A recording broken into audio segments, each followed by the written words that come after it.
Hola, soy Rosalía Arte y voy a explicar la unidad 1 de Geografía para primero de ESO titulada El planeta Tierra. ¿Qué vamos a aprender en esta unidad?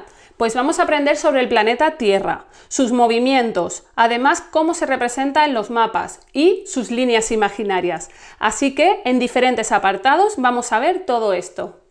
El planeta Tierra es una esfera, pero no es perfecta, Está como aplastada por los polos. ¿Qué son los polos? Los polos son el norte y el sur del planeta Tierra. Aunque vemos la Tierra dibujada como un círculo perfecto normalmente, la Tierra está un poco aplastada por el norte y por el sur, ¿vale? La Tierra rota en su propio eje. ¿A qué se refiere esto? Pues tenemos un ejemplo muy claro con esta patinadora al hacer la pirueta. Realmente tiene un eje vertical sobre el que gira, pues a la Tierra le pasa igual. Su eje pasa por el centro de la Tierra y gira también sobre sí misma, ¿vale? Lo que pasa que este eje está doblado en un ángulo de 23,5 grados. Así que esta línea imaginaria, que es el eje, pasa por el centro de la Tierra y gira sobre sí misma. Vamos a conocer ahora las diferentes líneas imaginarias en las que está dividida la Tierra y luego más adelante vamos a conocer los movimientos de la Tierra. Las líneas imaginarias del planeta Tierra las tenemos para poder situarnos en el planeta Tierra. Ya hemos conocido las primeras de las que os he hablado. Son los polos. Los polos están donde salen los ejes de la superficie y se llaman polo norte y polo sur. Así también tenemos el círculo polar ártico, área alrededor del polo norte, marca el eje del Ártico. Luego tenemos el círculo polar antártico, área alrededor del polo sur y marca el eje del Antártico. Luego tenemos la línea del Ecuador, es la línea imaginaria que cruza el centro de la Tierra, alrededor de ella, o sea, sería su cinturón. Desde ella hay la misma distancia desde el polo norte al polo sur, justamente en el centro. Y luego tenemos los hemisferios. La Tierra, al dividirla por el Ecuador, nos quedan dos partes de la Tierra. Sería entonces desde el Ecuador hacia el norte el hemisferio norte y desde el Ecuador hacia el sur el hemisferio sur. Aquí lo puedes ver mejor dibujado. El eje de la Tierra, ¿vale? Aquí sale recto, pero ya sabemos que está un poco inclinado y tenemos el polo norte, el polo sur, el Ártico y el Antártico, y en este caso este sería el círculo polar ártico y el círculo polar antártico, y esta de en medio sería la línea del Ecuador. En esta imagen de la derecha podemos ver que este sería la línea del Ecuador y hay la misma distancia del hemisferio norte al sur. Así lo que tenemos es el Ecuador y del Ecuador hacia el polo sur es el hemisferio sur, esta mitad hacia abajo, y del Ecuador hacia el polo norte sería el hemisferio norte. Aquí podemos ver también la Tierra vista por delante y por detrás si la dividiéramos en dos, y esta sería la línea del Ecuador, ¿vale? Para que te hagas una idea, el diámetro del Ecuador es de 12.756 kilómetros, y el diámetro por los polos es de 12.713 kilómetros, por lo que ese aplastamiento del que os hablaba antes existe porque es un poquito achatada por los polos la Tierra. Como veis en esta imagen, no es un círculo perfecto, está un poquito achatado, ¿vale? Por el polo norte y por el polo sur. Es importante situarnos en la Tierra y para buscar un sitio concreto y el camino a seguir usamos la brújula, que nos muestra las direcciones norte, sur, este y oeste, siendo los 4 puntos cardinales de la brújula, así que se conocen como los 4 puntos cardinales. Normalmente están abreviados en N norte, north, este, east, con una E, south, de sur, la S, y W de west, oeste. Los puntos entre cada uno de los puntos se denominan noreste, sureste, suroeste y noroeste. Vamos a verlo aquí en esta imagen. Tenemos el norte, el sur, el este y el oeste. Y entonces el punto entre el norte y el este sería el noreste. Entre el este y el sur, el sureste. Entre el sur y el oeste, el suroeste. Y entre el oeste y el norte, el noroeste. ¿Qué podemos hacer para recordar cuál es el este y cuál es el oeste? Yo tengo un truco y es que siempre pienso que este sol sale por el este, el sol siempre sale por la derecha, por el este. El este también nos indica oriente, lo que es Asia, India, ¿vale? Así que tenemos el este, que es por donde sale el sol, y así recordamos que es el este. Y el sol se pone por el oeste, ¿vale? Que es el lado izquierdo, y así decir, el oeste se encuentra como en las películas americanas, ¿no? En América, así que el sol se pone por allí. Tenemos que recordar estos pequeños trucos porque siempre a veces os liáis cuál es el este y cuál es el oeste.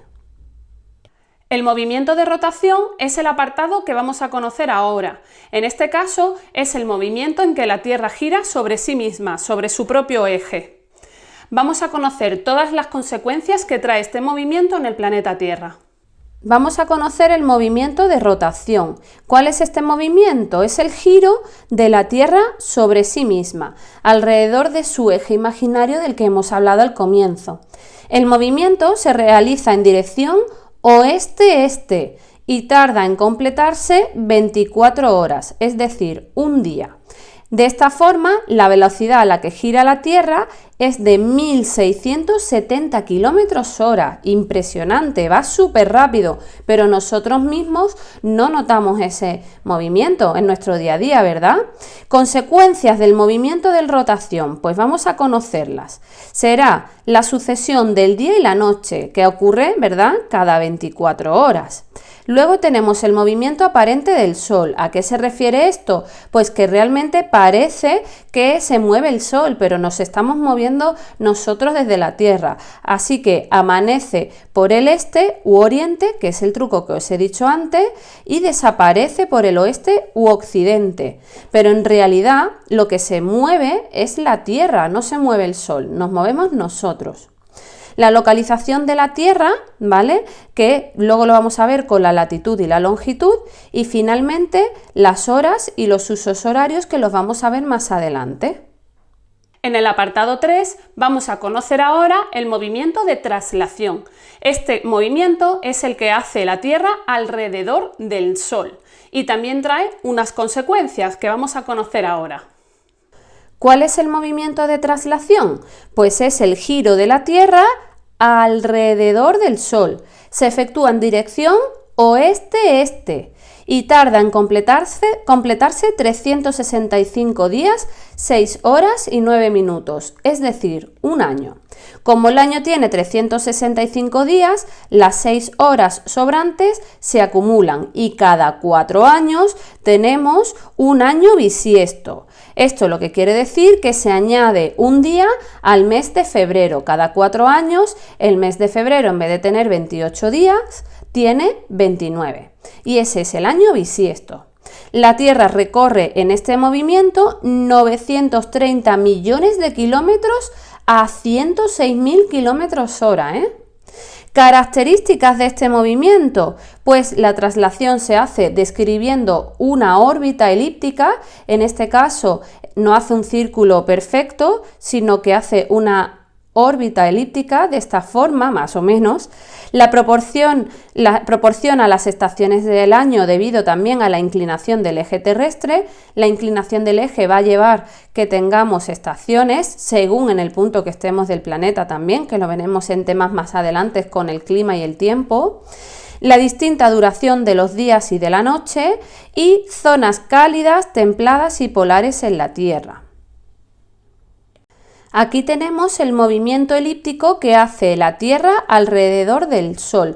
Como no es una circunferencia perfecta, sino que es elíptico, la Tierra está más lejos o más cerca del Sol. Dependiendo de la situación en la que esté la Tierra del Sol, tendremos las estaciones: verano, otoño, invierno o primavera. ¿Qué sucede además de esto? Que también según el eje, la inclinación de la Tierra por su propio eje, también hay diferentes estaciones en el hemisferio que te encuentres. O sea, en el hemisferio norte, si es verano, en el hemisferio sur será invierno. En el hemisferio norte es invierno, pues en el hemisferio sur será verano. O sea, depende además del movimiento de rotación por la cercanía y la lejanía al Sol y también debido a la inclinación del eje de la Tierra. Aquí, por ejemplo, está más cerca, por lo que será verano en el hemisferio norte, y aquí, al estar más lejos porque el eje de la Tierra está inclinado, será invierno. Seguro que os suena de que cuando nosotros estamos en verano aquí en España, pues tengáis un familiar, por ejemplo, en Argentina, y ellos precisamente están en invierno. Es por esto. En el planeta Tierra se han diseñado líneas imaginarias para poder encontrar un punto en el mapa. Es lo que se conoce como latitud y longitud. Así que vamos a conocer la diferencia entre ambas líneas y cómo encontrar un punto en el mapa. La latitud es la lejanía a la que se encuentra un lugar al norte o al sur del ecuador. Estas líneas imaginarias son paralelas al ecuador, o sea, van en paralelo unas de otras. Ya recuerda que son imaginarias, como hemos dicho. Por eso también se les llama paralelos. La latitud se mide en grados y el ecuador tiene la latitud 0. El hemisferio norte serían los lugares al norte del ecuador que tienen una latitud entre 0 y 90 grados norte. El polo norte tiene una latitud de 90 grados norte y también se usa la latitud positiva para el hemisferio norte. En el hemisferio sur, los lugares al sur del ecuador tienen una latitud entre 0 y 90 grados sur y el polo sur tiene una latitud de 90 grados sur. Se usa latitud negativa para el hemisferio sur. Ahora lo vas a comprender mejor en la siguiente imagen. Aquí tienes el ecuador y estas serían las líneas paralelas, ¿vale?, al ecuador, que tenemos al hemisferio sur y al hemisferio norte. Las líneas más importantes de la latitud son, como ya hemos dicho, el ecuador, el trópico de Cáncer y el trópico de Capricornio. ¿Dónde se encuentran? El trópico de Cáncer en el hemisferio norte y el trópico de Capricornio en el hemisferio sur. El círculo polar ártico y el círculo polar antártico serían las otras dos líneas imaginarias también muy importantes de la latitud, que ya las vimos al comienzo del tema cuando los expliqué. Aquí tienes otra imagen que os dice lo mismo. Tenemos aquí el ecuador, los paralelos, este sería el trópico de Cáncer, el trópico de Capricornio y en el círculo polar ártico al polo norte y el círculo polar antártico al polo sur. Vamos a conocer qué es la longitud, y es que la longitud es la lejanía a la que se encuentra un lugar del este al oeste, del meridiano de Greenwich. Estas líneas imaginarias son paralelas al meridiano de Greenwich y por ello se llaman meridianos. Los meridianos van del polo norte al polo sur, o sea, son verticales. La longitud se mide en grados y el meridiano de Greenwich tiene la longitud 0. Se llama así porque pasa a través de la ciudad de Greenwich, Londres. Los lugares que pasan al este de Greenwich tienen longitud de 0 a 180 grados este y se usa longitud positiva. Y los lugares que pasan al oeste de Greenwich tienen longitud de 0 a 180 grados oeste y se usa longitud negativa. Aquí tienes una imagen de los paralelos que la hemos visto antes y aquí tienes una imagen de los meridianos. Aquí tenemos el meridiano de Greenwich que pasa por Londres y también pasa por España y como ves los meridianos van de norte a sur. En este caso se miden en 180 grados y tenemos aquí todas las líneas imaginarias en conjunto, el meridiano de Greenwich, el ecuador y cómo aquí se divide la Tierra en meridianos y paralelos. ¿Por qué hacemos esto con líneas imaginarias? Porque tenemos así el paralelo y el meridiano, y de esta forma podremos encontrar un punto en el mapa o localizarlo y también saber siempre dónde estamos situados en el planeta Tierra.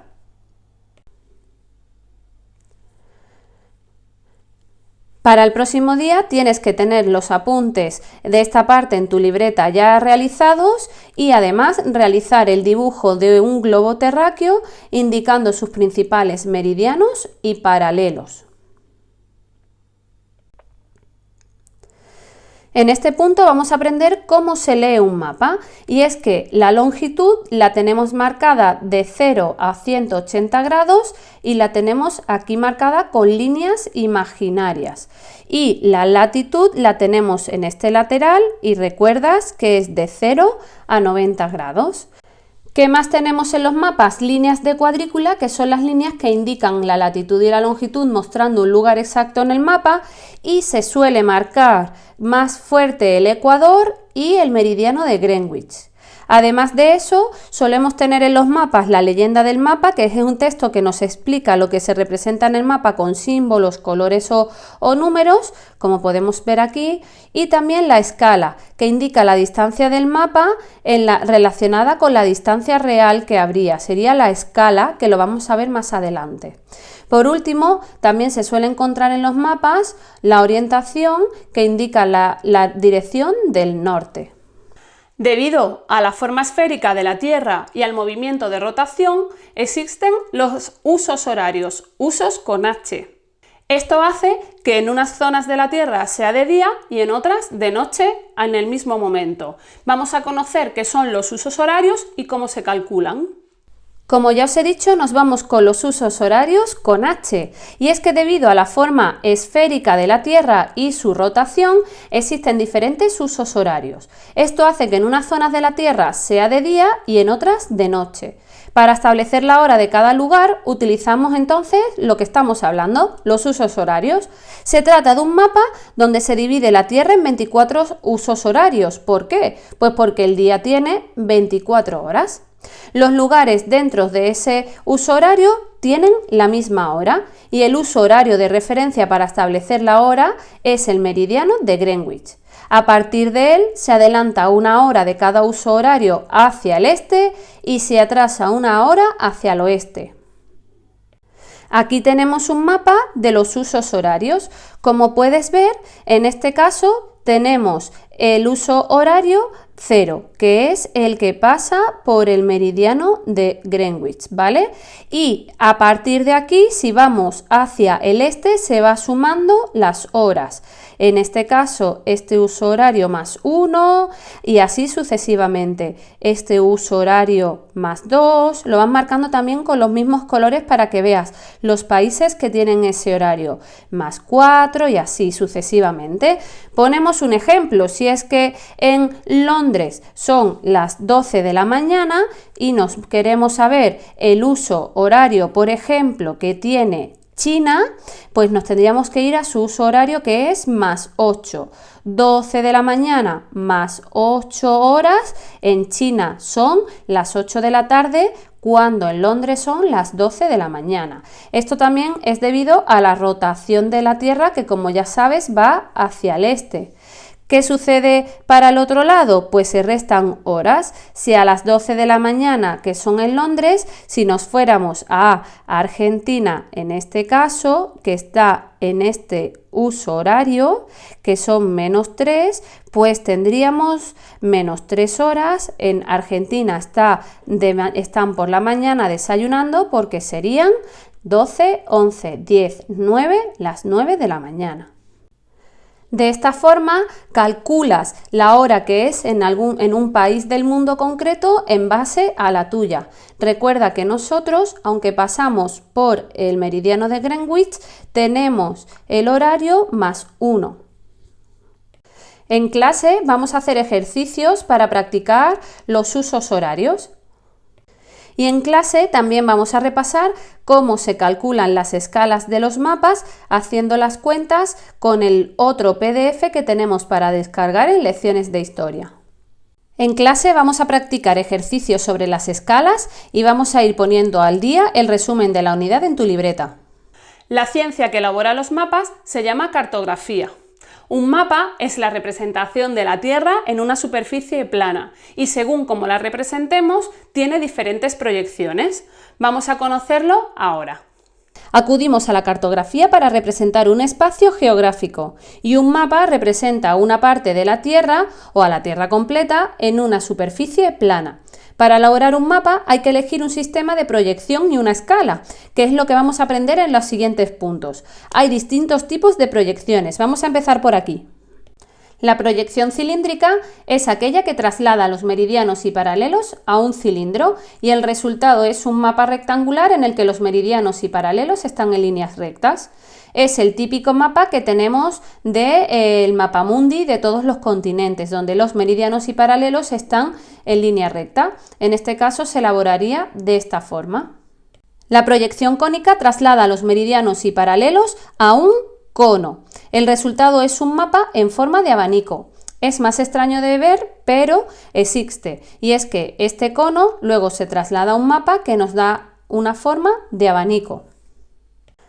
La proyección polar traslada los meridianos y paralelos a un plano que toca la Tierra, en uno de los polos. El resultado es un mapa redondo, o sea, la proyección se haría desde un polo y lo que obtendríamos es un mapa circular de esta forma, viendo el polo en el centro. Y la proyección cenital lo que haría sería una foto tomada desde una perspectiva, desde un lateral, y obtendríamos un mapa como si hubieran dividido a la Tierra en dos partes. Vamos a conocer la proyección de Mercator y de Peter, y es que representar al planeta Tierra en una superficie plana es una tarea y así es casi imposible. Parece mentira, pero así es. Hacerlo proporcional a su tamaño real es muy complicado y hay diferentes proyecciones de mapas. Vamos a conocer las dos más famosas. La primera es la proyección de Mercator. Esta proyección representa con fidelidad a Europa, pero distorsiona algunos países, entre ellos, por ejemplo, Groenlandia y África tienen el mismo tamaño, cuando realmente es más pequeña Groenlandia. Europa parece del mismo tamaño que Sudamérica, cuando realmente es la mitad de pequeña. Y en la proyección de Mercator, Europa aparece en el centro siempre. Es el mapa más conocido y Mercator lo dibujó en el siglo XVI para los navegantes a América. Aquí podemos ver la proyección de Mercator, donde Europa está en el centro, pero como ya os decía, proporcionalmente, por ejemplo, Europa con Sudamérica no está proporcional, ya que parecen del mismo tamaño cuando Sudamérica es más grande. La otra proyección es la de Peters. Esta proyección es de 1974 y el tamaño del área de los países sí es fiel, lo que es el tamaño. Es fiel a la realidad, pero la forma de su superficie aparece totalmente distorsionada. Como podéis ver en la imagen, está bastante distorsionado. Pero Peter además le da más importancia a los países pobres. Como podemos ver, tiene distorsión, pero aquí la proporcionalidad, por ejemplo, de Europa y Sudamérica sí es proporcional, al contrario de lo que hemos visto en la proyección de Mercator anteriormente. En esta imagen podemos ver la proyección de Mercator y de Peter superpuesta para que veáis la diferencia. En clase vamos a leer este artículo y debatimos sobre ello. Se titula ¿Por qué todos los mapas están mal? Y vamos a ver por qué sucede esto. Un ejemplo de ello es la proporcionalidad, y es que me gusta mostrar este mapa ya que normalmente vemos que Australia está abajo a la derecha en los mapas que vemos y es más pequeña, pero si la ponemos proporcionalmente junto a Europa, precisamente Australia es más grande que Europa. Cuando la vemos en otros mapas parece más pequeña. En el apartado 10 vamos a conocer los diferentes tipos de mapas que existen y por último en el apartado 11 qué es el GPS y su importancia para poder localizarnos en la Tierra. ¿Qué tipos de mapas existen? Pues hay diferentes porque tenemos diferentes aspectos geográficos. Tenemos los topográficos. Estos dan información tanto de aspectos físicos, que son naturales, como de aspectos humanos, que son artificiales. Son estos tipos de mapas donde podemos ver el relieve y a su vez también, por ejemplo, las vías y lugares que hay construidos. Entonces, nos sirve, por ejemplo, para prospecciones y construcciones. Los políticos son mapas donde podemos ver los estados, capitales y fronteras de los diferentes países. Los mapas físicos podemos ver los relieves, ríos, climas y vegetación. Son estos mapas que tenemos aquí a la derecha, donde normalmente están pintados de verde, amarillo y tonos marrones y violetas.